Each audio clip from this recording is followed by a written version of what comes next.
lagi bersama saya Damiana Yasinta Embu. Dalam tugas pembuatan video ini, saya akan membuat resensi buku dari novel yang berjudul Pecha. Novel ini dikarang oleh Oda Sekar Ayu. Penerbitnya Relax Media Komputindo.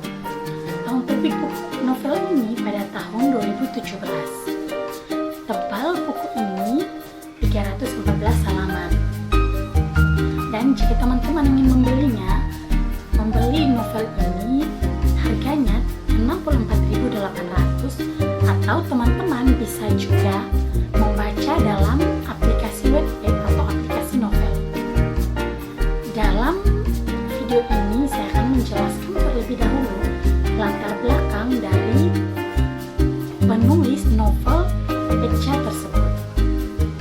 Dalam novel Pecha ini ditulis oleh Oda Sekar Ayu I Susilaning Nityas pada lahir di Jakarta pada 19 April 1995. Oda Sekar Ayu ini lulusan SMA dalam waktu 2 tahun serta menyukai mata pelajaran kimia dan biologi.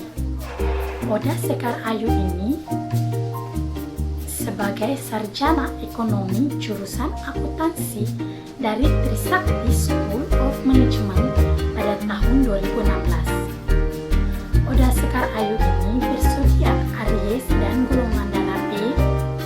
Dia sudah menyukai dunia menulis sejak kecil. Oda Sekar Ayu ini pertama bergabung di koran sekolah Satik Pos pada tahun 2007.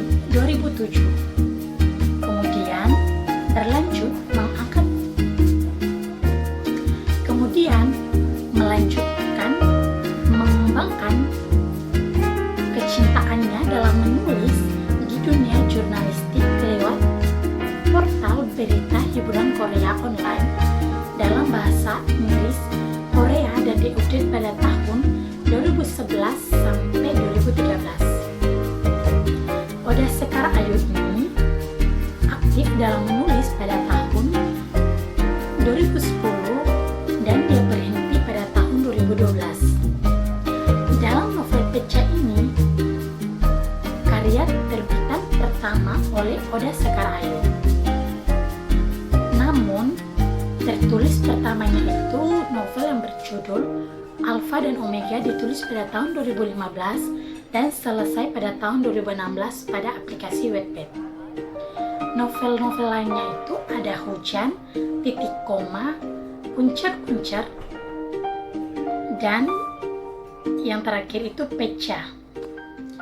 Oda Sekar Ayu memiliki alasan dalam menulis novel Pecha tersebut, yaitu ingin membagikan pengalaman-pengalaman pada masa SMA dan mengajak kita harus banyak belajar. Dan dari isi novel tersebut, dia memberikan dan mengajarkan kita untuk memotivasi dan cara menghargai arti dari hidup, terutama untuk kita para remaja pada masa sekolah. Dan dari novel Pecha ini, tokoh Dimas ini ingin mengajak kita para pelajar untuk mengerti tujuan hidup, untuk tahu mana sebuah prioritas yang harus diutamakan.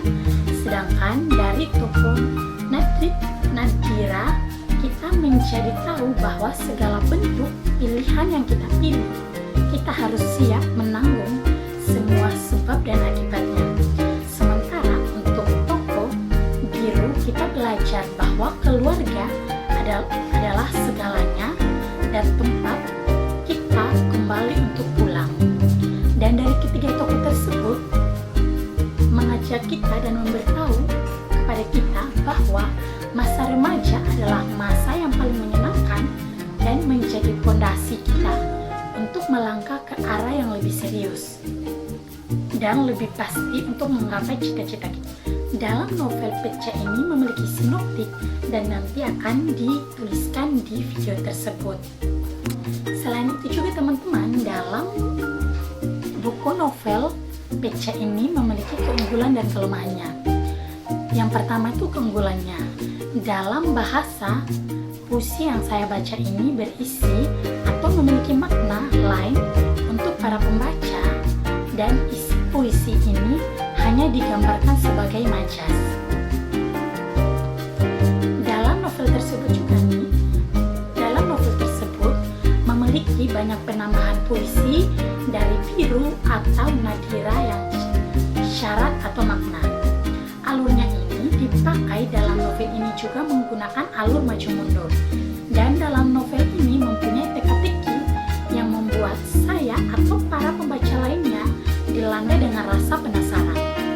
Dan dalam novel PC ini memiliki makna sudut pandang yang dipakai adalah sudut pandang Nadira yang memiliki tekanan emosional yang sangat tinggi. Sedangkan kelemahannya itu, novel ini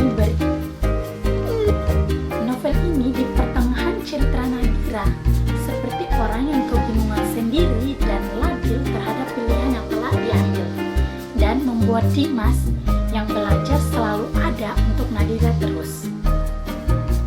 Dalam novel ini ceritanya juga sangat bagus, dan isi dari novel ini tersebut juga memotivasi kita para pembaca.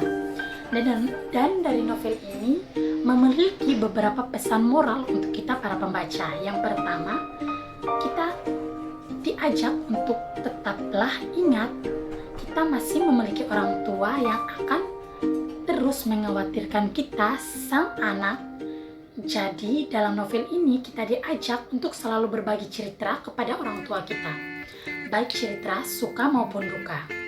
Dan yang kedua, kita diajak agar tidak selalu biarkan diri kita sendiri rusak oleh prasangka-prasangka terhadap orang lain yang terus berputar di pikiran kita. Cobalah untuk menguraikan prasangka tersebut dengan tindakan yang nyata. Dan yang ketiga, jangan hidup di masa lalu terus, tetapi kita diajak untuk hiduplah di masa depan dengan terus belajar dari peristiwa yang telah terjadi. Biarlah masa lalu itu menjadi kenangan dan pelajaran untuk kita. Dan yang keempat, jangan menutup diri kita, apalagi mengurung bakat dan kemampuan yang kita miliki. Kita harus berani dan maju untuk menunjukkan bakat dan kemampuan yang kita miliki, yang diberi oleh Tuhan. Dan yang kelima, tetaplah ingat selalu kita masih memiliki sahabat untuk tetap berbagi cerita kita, baik itu cerita suka maupun cerita duka kita. Terima kasih.